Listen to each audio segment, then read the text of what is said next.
What's happening, everybody? Welcome to another episode here, the Desai Guys Football Forum. I'm one of your co-hosts on the side, joined as always by my good friend, my good buddy, the other half of the Desai Guys, with Tad Desai. And Tad, it's nice of you that you're wearing blue because we're actually going to get into our final coach here of our new head coaching series. Specific type of blue. I'm not wearing that blue. I'm showing my Colts blue. No, that's what I'm saying. So it's like formerly of the Indianapolis Colts, now the other new team here, but who also wears blue, hence the confusion. It's like a tealish, it's like a baby blue. Yeah, kind of like around there, but yeah, for sure. So, but just, yeah, still the fact that you're representing blue with our head coach, Frank Reich, that we're discussing today, who is formerly, of course, head coach of the Indianapolis Colts. So it's all sort of like tying in together there. So yeah, as I sort of mentioned here, this is the final episode in our new head coaching series. We have already done the other 4 head coaches that have been hired this year. We started with Sean Payton, then we moved on to Jonathan Gannon. Then we did D'Amico Ryans, and then we just most recently did Shane Steichen of the Indianapolis Colts. So it's sort of like you're tying both episodes together here, Ted. I like that sort of like a there we go. It's like George Lucas said. It's like poetry. You're doing. Unintentionally, you made it seem a little bit seamless there for sure. But we sort of teased in every single episode for sure.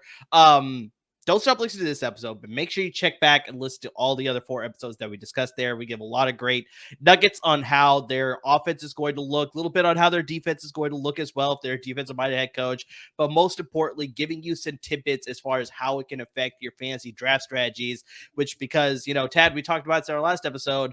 Before you know it, I mean, July is going to be like, pretty soon it's going to be here. Depending when you're listening to this episode, July is already here. So I mean, it's like, before you know it, people are starting going to be contacting you about like, hey, I'm going to start up my league. Are you interested in playing again this year? And then you got to start figuring out the draft date. Then you got to start formulating your draft strategies and all that stuff. And then before you know it, the draft is going to be here, and then you got to be ready. And so me and Tad are always going to make sure that you are prepared for all your fantasy football drafts. So make sure you listen to these past 4 episodes and then today's episode as well, because it'll give you a little bit of a sort of a jump start as far as how you can sort of strategize with the players on these teams that have gotten new head coaches. So, I mean, Tad, like I said, we're getting into our final coach here. This is Frank Reich. He is with the Carolina Panthers. I always do this to you in our new head coaching series.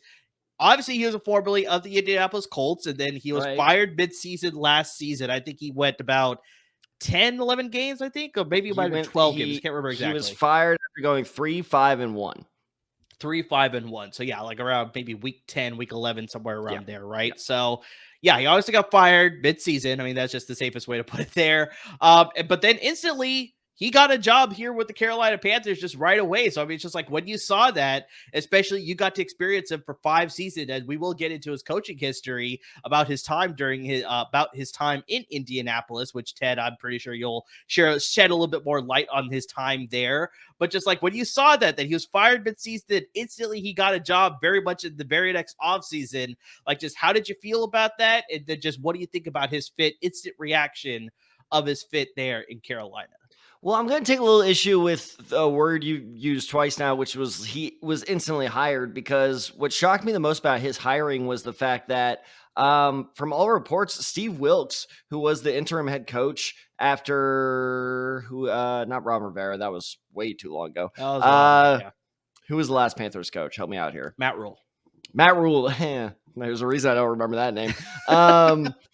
After Matt Rule was fired and Steve Wilkes stepped up and traded Christian McCaffrey, and they were actually surprisingly more competitive after that, a lot of the reports coming out said that Wilkes was a player favorite and that he was a real favorite to land the job. And then Frank Reich was hired about a month later. And so what that told me was that he must have absolutely blown them away with something. And I will, like you said, we'll touch more on his time in Indianapolis, but I do think he was not unfairly scapegoated by the situation in Indianapolis just did him no favors. So I don't think he adapted very well to the situation, and that's what ended him. And that's why I was glad to see him go, because his lack of ability to adapt to your personnel, that's a real concern I have. But I think if he finds the right personnel, it's a very strong system. So overall, it is a risky hire by Carolina, but that hire combined with their offseason moves, I'd give this a solid like B+ hiring as of now. I think one of the big things as to why Reich got the job was because it seems like front office and I think ownership, they're looking to get an offensive minded head coach as opposed to Steve Wilkes, who was very successful during his interim time there because they were the most successful in that season compared to when they were under Matt Rule for like the first 4 or 5 games, whatever it was. Like Steve Wilkes, first 4 or 5 games, first 4 or 5 seasons under Matt Rule. Like, good Lord. But even just in that season I'm talking about, just like they started that season, they weren't successful there, which obviously led to a lot of their trading of some assets there, including Christian McCaffrey.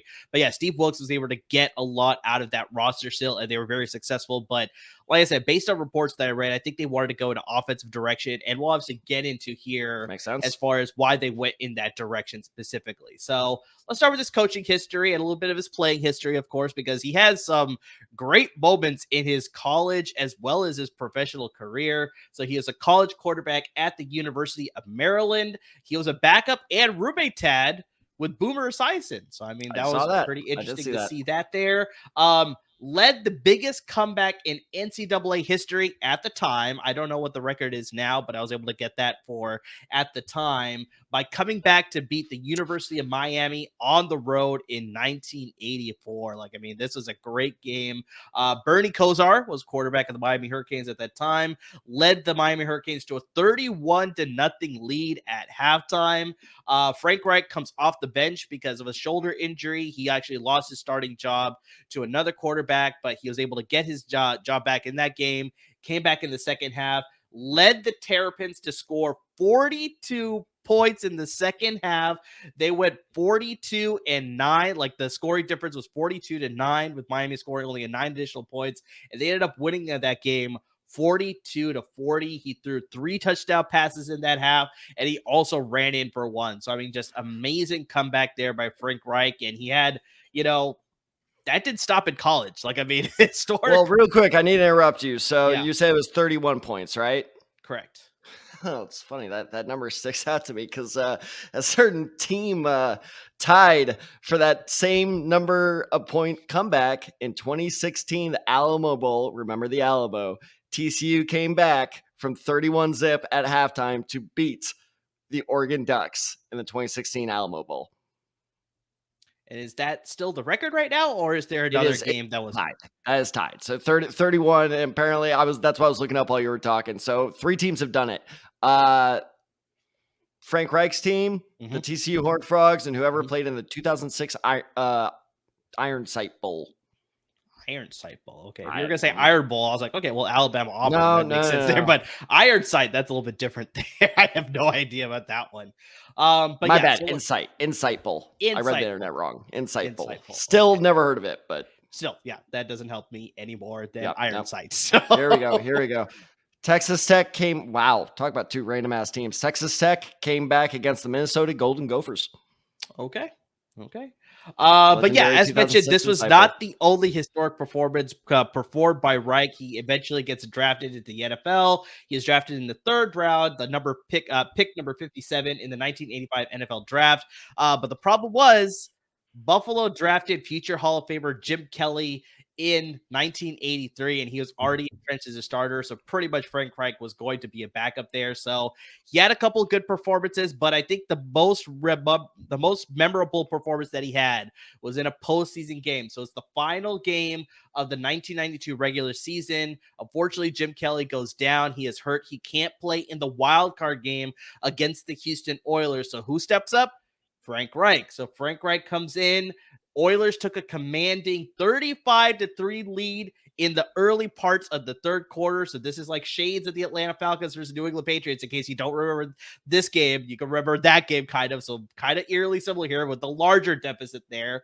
But Reich leads an incredible comeback by scoring 38 points on offense and eventually defeating the Oilers in overtime 41-38. This is the largest NFL comeback in history with 32 points until last year.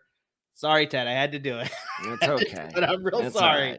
Right. Until the Minnesota Vikings came back against your Indianapolis Colts by overcoming a 33-point deficit to defeat the Indianapolis Colts there. I will say what softened that blow was Justin Jefferson was on my fantasy team. So it was like, if I'm going to lose, if I'm going to have an historic just choke job, at least I won that week in fantasy. Like that, those are the worst weeks when your favorite team loses and your fantasy team loses. That would have been, we would have done a podcast that week.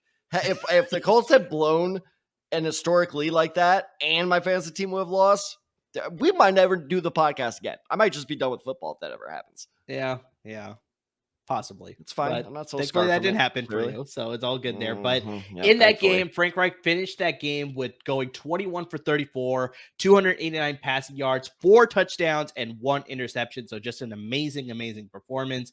After a while, he played for the Bills for 9 seasons. He left to join the team that he's eventually going to be the head coach of. He played in their inaugural season of the expansion Carolina Panthers in 1995. He is credited with throwing the very first passing touchdown in Carolina Panthers history. And he also shares the single season sack record, as in like taking sacks, not obviously performing sacks, but taking sacks. He's actually tied with Cam Newton for the franchise lead in there. So they're both tied with 9 sacks. So that's not so good there to have that one there.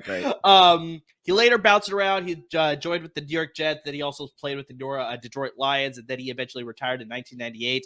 He took a long time off. And then he eventually came to the coaching ranks in 2006 with another team that he eventually becomes the head coach of, the Indianapolis Colts. So he's held various positions with the Indianapolis Colts during his time there from 2006 to 2011. He was a coaching insert, then he was an offensive assistant, then he was a quarterbacks coach, and then finally he was a wide receivers coach there. He eventually joined the Arizona Cardinals in the same position of a wide receiver coach in 2012, and then he joined the San Diego Chargers as a quarterbacks coach in 2013. Eventually, he gets promoted to offensive coordinator in 2014, and he holds that job through 2015 as well. Then he joins the Philadelphia Eagles in 2016 to be their offensive coordinator, instrumental in their Super Bowl run and Super Bowl win in 2017, helping Carson Wentz turn into a borderline MVP. Obviously, we don't know. That's one of those. I wouldn't even say borderline. He was on the fast track for that. It was one of those what ifs, right? Like if he stayed healthy, I'm pretty sure he would have got it. But unfortunately, he did get hurt. So the MVP went to somebody else. I can't remember who won the MVP that year. But just, Nick Foles obviously stepped in. And he had a great performance. That seems very likely for sure. Yeah, I think it was Brady. But obviously he was there to help Nick Foles in his postseason run there to have such a successful just underdog story with everything happening there to help the Eagles win their first ever Super Bowl in franchise history. Because of all that success, he lands a head coaching job with the Indianapolis Colts, which we sort of teased earlier, obviously. He was able to be a head coach of the Indianapolis Colts for 2018 to 2022. Like we talked about earlier, he was fired about, week 10, week 11, so about 11 weeks into the season, he was fired. He ended up posting a 40-33-1 record with the Indianapolis Colts, so above average. It's above 500 there. So, now he is officially the head coach of the Carolina Panthers. So, Tad, I just want to pass to you here again. Just how did you feel about his time? I know you kind of touched on it, but just how did you feel about his overall time there in Indianapolis, being the head coach for about 4.5 seasons, I'd say 5 seasons. So I'm going to touch on his system here too, because a lot of it because they're interconnected, right? His time in Indianapolis and his system, and people may say, well, it didn't work.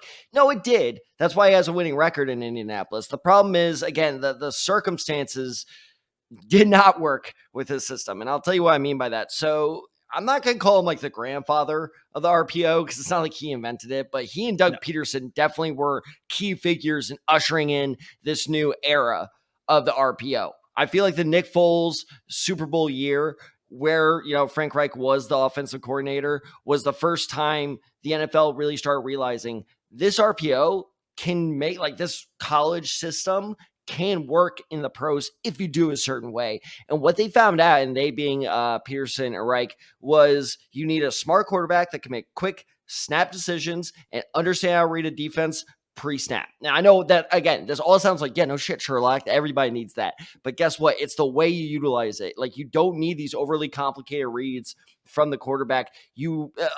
Frank Reich loves these like kind of short mesh routes because all it is you don't know if we're going to run it. And if you guess run, well, all of a sudden I have two receivers who are running across the field about 5 yards deep. And as long as they're athletic enough, we got you. The problem is you need a quarterback that can decide to do that. Or if he decides receivers aren't open, running back doesn't have the lane, I do. So he can run with it.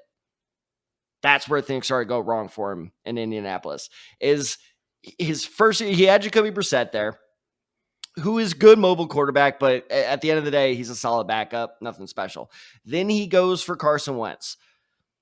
Okay, I understand. I was excited when we got Carson Wentz, but I don't know what it is about him. My personal guess is it's the injury history. He's just not the same as we were talking about, borderline or near MVP candidate he was with Reich in Philadelphia. Again, I'm going to chalk it up to injury history. He's just not the same ever since, multiple very serious injuries. And this is when the wheels really, because we were terrible with Carson Wentz. We were one game away from the playoffs. We choked against Jacksonville the very last week. Like, we were there. So losses with the Jaguars. That's what killed you. Dude, every time, I know I've said this on the podcast before. Every time people are like, okay, Colts at Jacksonville, that's a win for them. I'm like, no. It's not. We never win in Jacksonville. Some teams just have another team's number, so maybe that's what it is with Jacksonville. They just have it's like freaking. It's freaking Mordor over there for Indianapolis. It's just like we gotta go all the way over there. Really, we have to, and it's just like, can we just take the Eagles? No, get it? See what I did there with the Eagles? Yeah, I do like it. I do like it. Yeah, there we go. But here's where the wheels really start falling apart, though, is because then he goes to Phillip Rivers, and that is where, Amir, you're very intuitive, smart man, one of the smartest football minds I've ever had the pleasure of knowing. What does RPO stand for? Run pass option. Sorry, repeat that first word for me. Yeah, it's run. Yeah, run. You know what Phillip Rivers can't do? Yeah. At 36 years old, he can't run. It's true. So this is where everything started falling apart. And this is what I was talking about earlier with Frank Reich's lack of ability to adapt to his personnel, is because he was like, you know what? We have Phillip Rivers. I bet you we can still fool those defenses. No, like those like play fakes with Jonathan Taylor. Cause it was just the most maddening thing to watch, is because he, like, for some reason, Frank Reich kept thinking that they were going to fool the defense into thinking that Phillip Rivers could run for it. But that's the problem, is like he went from one quarterback in Phillip Rivers and had the exact same problem with Matt Ryan, where you're getting these aging quarterbacks who A, were never runners once in their career, and B, especially not runners, given that they are on the twilight years of their career. So it made absolutely zero sense to keep running the same RPO system. That does work. It does, but not with the quarterbacks that he had, or really the receivers too. His receiving cores there were not that great. So overall, I'm appreciative of Frank Reich. He put up with a lot of unexpected things that happened. This is not even counting all the things that include unlimited amount of injuries to his offensive line. Jonathan Taylor dealing with injuries coming off a career year under his system. And if you want, I can talk a little bit on that. But it's more of just like Frank Reich had put up a lot of crap, but at the same time, as a head coach, that's your job. You got to adapt. I think I said this on the last episode. Adapt or die. Yeah. Frank Reich did not adapt, so he died in Indianapolis. But I think, no, there's some real hope for him in Carolina. Obviously, we'll touch on his fit there. But, I mean, anything you'd like to add about, his time in Indianapolis? Because, again, it was not – I was happy when he got fired. I was. But I was not thinking, like, what an utter and complete failure that was. That was more, like I said before, like, that was just wrong coach at the wrong time. I think we had hired him, when Luck was still playing. I think that would have worked out incredibly well.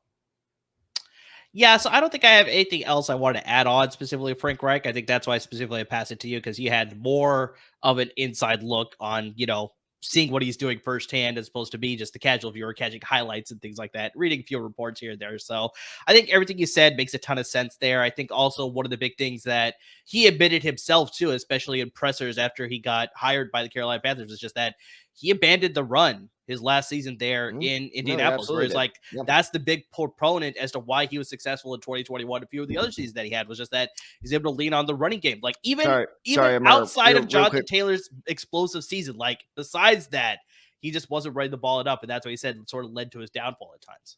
You know my damn memory. What does the first R in RPO stand for? Run, pass option. This is what I'm talking about. Like, he's a good coach, but there were just like times where I'm like, what are you doing? Because you don't run in a run pass option. All of a sudden, your offense turns pretty one-dimensional. Yeah, no, it's fair. It's either a pass or an option. There is no option because there's no second option. Yeah, so it's going to be interesting to see what sort of he could bring here to Carolina. So let's sort of shift into his coaching style. So Tad, I actually don't have a ton of notes on his offensive scheme here because sort of what I saw boil down to was two big proponents. You already touched on the RPO concept. Like he's definitely going to involve that there, especially with the rookie Bryce Young under center. Like I know we talked about Bryce Young being more of like he wants to be that pocket passer, but he can get out and run if he needs to. Well, that still helps you in a run pass option type of play, right? Just the ability that you can get out and run, that's automatically just going to make the defenses that they play against just second guess themselves as far as like, is he going to tuck it? I don't know. So it's like just the fact that that option is there and in their minds, they're going to be a little bit some hesitation moves where you can take advantage of, right? But there's two things that I wanted to bring up specifically. So one, let's obviously go with the running game. So he's using a concept very similar that a lot of other teams use. San Francisco uses this. Obviously, we talked about Miami uses this. It's his own blocking scheme. So that's what he likes to do. But there's something more specific that Frank Reich does with his running game, which allows a lot of his players or his running back specifically to sort of gain big yardage after the runs of the formations that he runs. So what he does is he tightens the formation. So it's not like, spread them out, Cliff Kingsbury, like spread out air raid type of offense. He's bringing everybody in, which includes the receivers. And then he does what's called a pin and pull. So what happens is that the receivers, because they're so tight in the formation, the inside receiver will pull in and chip the defensive end on the end. And what will happen is that will allow the tackle to then pull out and pick up the smaller defenders, which is usually a defensive back, either the slot corner or the primary corner, because they realize it's a run play. And okay, I'm sorry, but there's no quarterback that's going to be able to withstand the oncoming, right tackle or left tackle if they're going to the other side and attempt to sort of get around him to get out to the ball carrier. So you see these situations where it's like they're able to set that lane. There's a huge lane open, and then Jonathan Taylor, in most of the highlights that I saw, Jonathan Taylor has like I said, they talk about this on the broadcast, like a Mack truck can fit through the hole that is available there. And then you look at the speed that Jonathan Taylor has. He just can hit it and run downhill very, very quickly, and he gets a huge gain off of that. So that's one of the big things that I saw Frank Reich do consistently was just that he runs these type formations. So it could be a run up the gut, it could be a run on the outside, or like I said, using this sort of pin and pull system or concept that allows the receiver to chip in and then allows the tackle to get out, a better blocker. I mean, that's pretty safe to say there. Well, and here's why it makes it level. And here's why it makes him a better blocker is because it's the whole it is the entire philosophy of Reich's offensive system is the reason he does that with the tackle and pulls him out and has the receiver take care of the end is because Reich is not does not run one of those offenses where it's like, we're going to attack the defense. We're going to like put them on their heels. No, he actually does something weirdly opposite, but it works. And I think this is where he got the Patriots too, and how he must have really pissed off Bill Belichick. He makes the defense come to you. And you read the defense as it happens. It's not like one of those things where it's like, oh no, we're gonna start attacking that corner. No. So by pulling that tackle out and like literally pulling him across the line, it gives the tackle more time to see, a couple seconds after the play develops.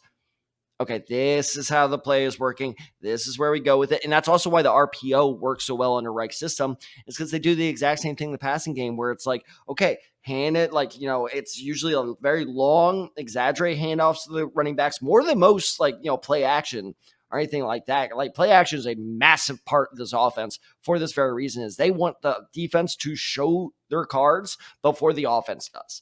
And I know a lot of people, again, this is so weird because I know a lot of people are being like, you were saying the most obvious things in the world, Tab, but a lot of these offenses truly don't even wait for the defense to develop. They just go, no, we're going deep.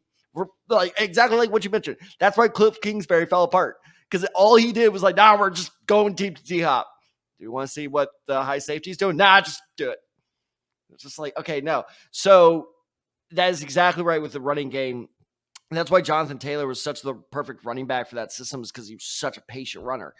I'm not the perfect comparison because he's not nearly as shifty as this guy, but I will say I do think he's as patient as him. It's like Barry Sanders back there, when like he was hanging. But hold on, let me again clarify this comparison. Is when he was hanging back behind the offensive line, and you're sitting there like, wait, go, and then like they're just like kind of sitting back there for what feels like a minute, but really it's about 5 seconds. They're letting the play develop. They're letting it come to them so that they know what to do with the next step. So, and it's a lot of the same way with the with how they pass the ball, is because they don't do a whole lot of deep shots. Just as with any offense, of course they will do their deep shots, but most of these routes that Reich runs in this offense only go about 10 yards deep at the most, because again, it's just like, once the defense shows their card, make that call. Don't second guess it. We'll get to this, but I think that, well, it's screwed. I'll just jump ahead of you here a little bit, is that's a big reason why, with all that drama of, do the Panthers take CJ Stroud or do they take Bryce Young? I was never convinced they were going to take CJ Stroud for this very reason. That Stroud, my biggest hang up on him was he tends to second guess himself in the pocket and under pressure. Bryce Young is a gunslinger. He knows when just to pull a trigger. What happens. And so that's why I think that it was always Bryce Young. I'm sure there was some conversation of CJ Stroud, but I doubt that ever really went far, because CJ Stroud is too much of a second guesser in this offense. You need somebody ready to pull the trigger. And that is yet another reason why, if you go back and look, Phillip Rivers, while he wasn't great in Indianapolis' offense, he was not bad either, because Phillip Rivers was so experienced at that point that he knew what to do. Yeah, no, that's fair. So you're talking about quarterbacks here, so that sort of leads to my second point that I want to bring up with the Frank Reich's offense here, is that he does something that's called a triangle read. So Tad, I don't know if you read about this or not, or just like learned about it as he was the head coach of the Colts here, but just a triangle read, essentially what it does is it sets up three receivers to run a route to take advantage of the defenders, to essentially set up a 3 versus 2 system. So it's like all three receivers are in a similar area, which takes advantage of the defenders to then be like, okay, do we need to play up to take advantage of the 2 receivers or the 1 receiver that's down below, or do we need to cover the 2 back? And then essentially, like I said, with the 3 versus 2, then you can find the open receiver and be able to hit the receiver and consistently move the ball down the field with sort of this quick passing option sort of situation here. So normally you'd set this up the way Frank Reich was doing, was like, he set this up about 5 to 7 yards down the field. Exactly like I said, like there's not these huge deep shots that are going 15, 20 yards. It's usually, like I said, within 10 yards, and you're setting up these receivers with like these mesh routes, these quarter routes, a little bit of an out route at times. A lot of curl routes. Curl routes for sure, either for the running back, for the tight end. Like, I mean, using different players for different options there, but they're all essentially forming a small triangle in different sort of sizes or whatever, but they're all pretty much in the same vicinity. But it also depends on the quarterback, because you brought this up, Phillip Rivers. He didn't have the greatest arm strength, especially by the time he got to Indianapolis. Is all that straight. I can't attest to that. So he very much relied on sort of that original concept of like just 5 to 7 yards down the field, being able to see the receiver that's open and just hit them there. Whereas Carson Wentz was more of like, no, I kind of want to go a little bit deeper down the field. So you can set up these triangle concepts to go deeper as well. And then he wanted to work the sidelines a little bit more out there. And so you can still run similar concepts though, and it still allows a receiver to get open. Now, the nice thing too about triangle reads is that it helps a quarterback only focus on one side of the field. Because what's happening is that all the receivers are in the same vicinity. You're not dealing with like, once again, I mean, it's unfortunate that we keep doing it, but it's easy to sort of pick on Cliff Kingsbury once again, where it's like he's running all these wide options. He did it to himself. It's low-hanging fruit. I'm not even guilty. Like I just.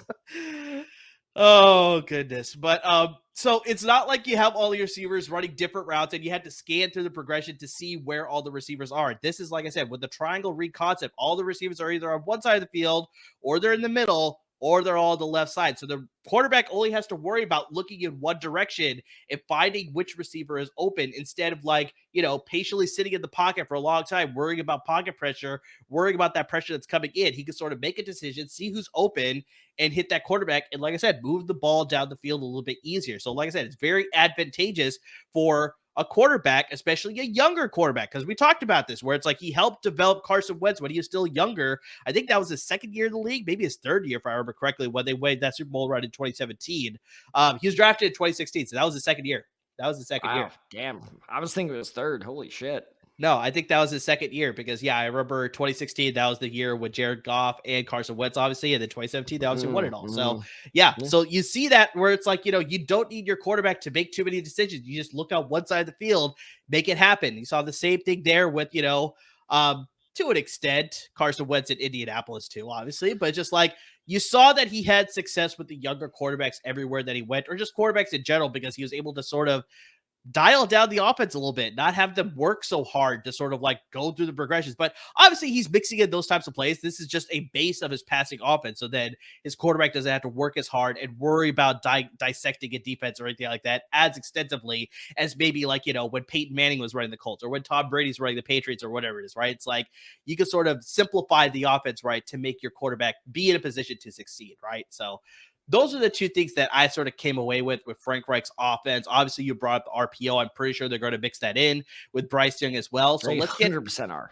They 100% are. Yeah, no, they will. They will. So let's get into sort of like the meat of this podcast here, or this episode specifically, I should say. Who stands to benefit? So, I mean, Tad, I'm going to pass it to you here first, but just like you look at the system on a fantasy angle, or, just maybe on a defensive angle, just, a player that can benefit, or maybe you went the other direction, maybe a player who's not going to benefit. Like, I mean, I really don't know, but just like, how do you feel about the roster that he has there? And just who do you think stands to gain the most now with Frank Reich under center or at the helm, not under center? That would be great if he was under center. Don't put it past I bet you wish like that's what the 49ers could have done in the NFC's championship. Like, can we just like put a helmet on Kyle Shanahan and make him go out there and do it? We had Brian Greasy. We could have put a uniform on it. It would have been better. Oh, goodness. Oh, man. Yeah, congrats on leading to a rule change, by the way. Very rarely does your team do that. That was tough. But anyway, so yes, now under his helm, I think that, and this is a guy that normally I say stay away from for the past, couple years, but honestly, look at his stats. I was wrong. Last year, maybe a little bit, but the 2 years before this one, I was actually shocked at how good his stats still were. I just think it was more of a consistency issue, which leads me to why I'm picking him this year. And that's Adam Thielen. Is I don't think consistency is going to be as big of an issue with him because first things first is yes, he's getting older, and not that he was ever like a really good deep, not saying he was never a deep threat, but just that was never really a strong point. But like we've been talking about, that doesn't need to be anymore. This offense thrives on shifty route runners and smart receivers, and Thielen fits both of those even now in his age. And I remember this shocked me when I saw it. He has caught almost 30 touchdowns in the last 3 years. He caught 10 3 years ago, 14 2 years ago, and then 6 last year. So like he is still a touchdown production machine. And you look at the rest of the Panthers receiving core, DJ Chark is good, but he hasn't been good in quite a while. I don't know if those couple years in Jacksonville was a flash in the pan. Maybe this is where he revises his career, but we'll see. Terrace Marshall, man, and I'll own this. I thought he was going to be good, but this dude is whiffing big time on his NFL. It's a big season for him. I think that's the big thing. It's a big season. This is a make or break it season for him. So you got them. You got Laviska Shenault, who, while a great athlete, is looking like just kind of like gimmicky is too harsh of a word, but more of like a situational playmaker. Let's say that. I expected so much more from him, and he hasn't lived up to it. That's the unfortunate thing. I mean, but that's the whole thing. That sums up all of Carolina's receiving core except for Adam Thielen. So that's why I think it's like we always say, the quarterback's got to throw to somebody. And I think Bryce Young has a real chance to be Rookie of the Year coming out of the season. I think Carolina has a real chance to walk out of the NFC South as division winners. this year. So if that's going to happen, and I do think there's a relatively good possibility it does, I think Adam Thielen is going to have not a massive year, but I'm talking like 1,200 yards, 70 or 80 catches, 12 touchdowns. I can absolutely see Adam Thielen having that kind of season, barring any injury. So Thielen, not drafting him quite to be a wide receiver 2, wide receiver 3, possible flex option. I could see it, but definite bench option. Like if Thielen is still there in your draft as it's winding down, about a month from now, he's at the top of my list for guys to, kind of solidify my bench with. Yeah, no, 100%. I think that's a good call there. I'm going to go to the running back position. Yeah, you took this was my real pick, by the way. I feel like it's a pretty easy pick, but once again, I think you have to make the pick here, right? And that's Miles Sanders, the running back now of the Carolina Panthers, formerly of the Philadelphia Eagles. So while we talk about Reich being so good with quarterbacks, he's also had some pretty good running games as well. So he's had some pretty good finishes. Not all of them great, but a lot of them were great. So it's like about 50-50 there. So just looking back, last year, they were 23rd in the league with the Colts, second the year before, 11th. Then he was 7th. 20th. Now we're going to the Eagles. So he was 3rd that Super Bowl year, 11th the year before in 2016. And unfortunately, his time with the Chargers, they didn't run the ball at all, really all that much. He was 31st and 30th with the Chargers. But I think he probably learned from that. To be fair, if memory serves, those were the Ryan Matthews days, and that dude was not good. Yeah, Ryan Matthews and Brandon Oliver were on that roster in 2014, I believe. And then in 2015, they had Melvin Gordon on the roster, but that was his rookie Melvin year. Gordon wasn't that good. He didn't break out yet. He didn't break out yet. I remember after, literally the year after Frank Reich left, that's when he had the amazing season. No, I remember because Melvin Gordon was terrible his rookie year, and everybody was like, "Oh my god, like what happened?" And then he turned out to be that. And then a lot of people were not sold on him after his rookie year, and so he was going a lot lower in fantasy leagues. I was like, nope, I'm sticking with him, and it paid off. You were a Melvin Gordon believer? It paid off for me in the next year. I bailed on him so quickly. He was untouchable. That's fair. He was an untouchable for me. I wasn't even. No, it's true. A lot of people felt like you did, but I was like, nope, I still see the promise there. I think he could do it, and it was able to sort of pay off for me that following year. But just so it sort of speaks to the fact that so when Amir says to like a running back, you like this running back.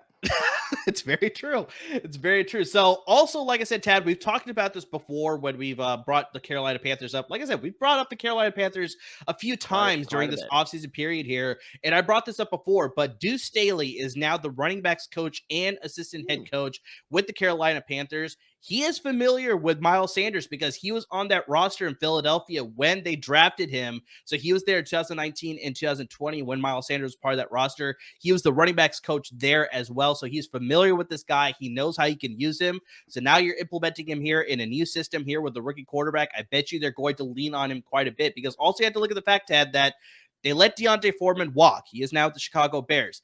Yes, they kept Chuba Hubbard, but I mean, like, I think it's a little bit of just like that consistency fact where it's like we're both a big fan of him, but I don't know about in a lead role. Definitely in a supplementary role, I think he could fit a lot better, right? He's the perfect complementary back. He is he's Jamal Willie, not running style. Kind of running style, but a little bit. They have some similarities. But he's like the perfect secondary back. But if Jonathan Taylor went down and Chuba Hubbard had a lead for the rest of the season, I'd be concerned. Yeah, so I don't know if I 100% trust him as a handcuff option in this case. Like in case Miles Sanders were to go out, like I would trust him a little bit. But I did last year. Last year after Christian McCaffrey got traded, and I'm trying to think. I had him on my roster for longer than you would think. I had him on my roster for about 5 or 6 weeks before somebody else more valuable came along. I don't even remember who it was at this point, but someone more valuable came along because he was a solid bench option. Even as a starter, though, as a starting running back with the Panthers, he was a solid bench option, and so I just dropped him after a while. And I think that sort of can attribute to the fact that that's why I like Miles Sanders a lot more, because if you look at his time in Philadelphia, he was sharing a backfield with, Jay Ajayi at one point, Corey Clement, Boston Scott, Kenneth Gainwell. Mm-hmm. So many guys, they're sort of clouding that backfield. Darren Sproles. Was Darren Sproles and Miles Sanders? Were they together? It seems likely because Darren Sproles played quite a bit with Philadelphia, so it might have happened. But just regardless, just that backfield was crowded as hell. So I mean, it's like there's never a chance for Miles Sanders to sort of be that lead guy. Whereas now he's coming to Carolina, it's like Chuba Hubbard, and that's kind of it. Like, I mean, they got some backup, like, very inexperienced guys, some rookie guys that they drafted this year, as well as undrafted guys, but pretty much like they made a point to go sign this guy in the offseason too. So it's like, I think they sort of made that move. That's like, this guy is going to be the lead back in our offense to sort of do everything for us and take majority of the touches, because not only is he a gifted runner, he's pretty good out of the backfield as a receiver as well. So I think he's going to be involved in both facets of the game there. So I mean, it's like, you look at that system, Frank Reich, I think it's just going to be a great coaching mentor for him. Obviously, you bring up the Deuce Staley aspect, so it's like, I very much like this guy. Maybe I'm a little bit higher on him than maybe other people are, but I like him as a high end RB2, possibly a fringe RB1, depending on the situation that plays out. So high risk sounds too critical. So I for once we do agree. I think as of now, he does fall in the RB2 territory for me. I wouldn't say high end RB2. I would say more the lower end, just because he does carry that risk factor of, we're not sure how this offense is going to look. Like, is he going to be the trusted one to be the lead carrier? I think he will be, but you have that unknown factor, which is, by the way, one of the reasons I am a big proponent of post preseason drafts. I think people that draft in like week 1 of the preseason are just setting yourselves up for disappointment. No, it's a lot safer to draft, after the preseason. Yeah. Sure. So it will be very interesting to see his usage rate in the preseason, because I do think if he does get that role, especially with his familiarity in Reich's system, or at least that kind of system, that he is absolutely set up for success. But that is my one concern, is just how much of a timeshare is that backfield going to be? So yes, running back 2, but for me, more on the lower end, just because of that risk he's carrying with him. No, that's completely fair. And like I said, that's why I'm keeping him as a high-end RB2. I'm not ready to call him an RB1 just yet, because like I said, I want to see that usage, but I still have confidence that he's going to take majority of that role in the backfield there in Carolina. Like we talked about, I think Chuba Hubbard's a great complementary piece, but he's nowhere going to sort of, vulture any of the carries or the touches into it is significant about where you're like, okay, I don't know if I trust Miles Sanders anymore. So that's why maybe I'm a little bit more optimistic on him. And another thing, and hopefully he has, because like I said at the beginning of this episode, I wish no ill will towards Frank Reich, and hopefully he learned his lesson. Don't abandon the run. Like, when you abandon the run, you're exactly like what you said, Emmer, because when you abandon that run, this offense, all you need to do is focus on one side of the field, because that's where, obviously, if you're going to pass it, that's where it's going. And that's the whole reason the RPO and all this is so intertwined, because that's why the RPO does so well, is because they don't know, oh, well, shit, if we focus on one side of the field, they're just going to run it on the other, and that's what causes this offense to work. But that's the big question, is, has Frank Reich learned his lesson, or is it one of those things where once things start going wrong, inevitably will he fall into old habits? No, you bring up a great point there. But yeah, I think just with the system that he has, the experience that he has, I think he has good, track record of developing quarterbacks. So rookie Bryce Young, I think, is in good shape, especially in his first year and his career overall, depending on how things go with Frank Reich there. Like, I think just he's in a good spot to sort of develop his career the right way as well. They got the good veteran experience there, like you said, with Adam Thielen, Hayden Hurst at tight end, obviously Miles Sanders, which you brought up, and then some good, younger guys that still have potential too, with DJ Chark and Terrace Marshall Jr. and Jonathan Mingo, who they drafted most recently, that I think could be a really good piece as well, as long as he, can develop the right way too. So that will close out our fantasy coaching series here, our new head coaching series. Like, I mean, it's been great. It was only 5 coaches this year, Tad. I think last year we did 10, right? Thank God. The better these coaches get, the less work we have to do. So keep not getting fired, people. But it was good times. And so, yeah, as mentioned, go back and check out all of our previous episodes in this series. We dive into all the new head coaches. Like I said, it's only been 5 this year, so that's why it's a little bit shorter compared to last year, but still lots of great content, discussing all the schemes and how the players are going to fit. And of course, the biggest thing, how it will affect your fantasy draft strategies and how it can help you get that leg up in your fantasy draft compared to everybody else that you're playing with. And also the biggest thing, we're going to be diving into fantasy football stuff as soon as Tad is back home from Michigan. Obviously, he's going to visit with his family, have a good time. And, we're going to take a little bit of a hiatus as well. We're just going to be a little bit off in case you haven't caught many of our episodes recently. That is why. Still dropping, though. Episodes will still Episodes 100% still going to be dropping, but just, depending on, when you're listening to us, if you notice that we haven't dropped many episodes recently, that's because we're taking a little bit of a break. It's awesome to do this podcast, but sometimes you need a little bit of a break as well. So 100% we'll be taking a little bit of a break there during 4th of July for sure. Or if you listen to it after us, that's why we haven't dropped many episodes. But best way you can keep up with everything that's happening with us, you see our social media handles dropping right there down below. You can follow us on Twitter. You got me at Desai23, Tad at Desai94. Got the show handle at the Desai Guys, and of course we're on Instagram as well at the Desai Guys. Wherever you listen to your podcast, make sure you subscribe so you're always up to date when our latest episodes are dropping. So, like I said, during this time, most recently, if you haven't heard an episode recently, well, just if you subscribe, you'll always be up to date when the episodes are dropping, so you can always be caught up on everything that's happening with us. If you're watching us on YouTube, make sure you subscribe there because we're dropping the episodes there as well. And I think the big thing too that we've been stressing is just make sure you're supporting our parent network, LAFB Network.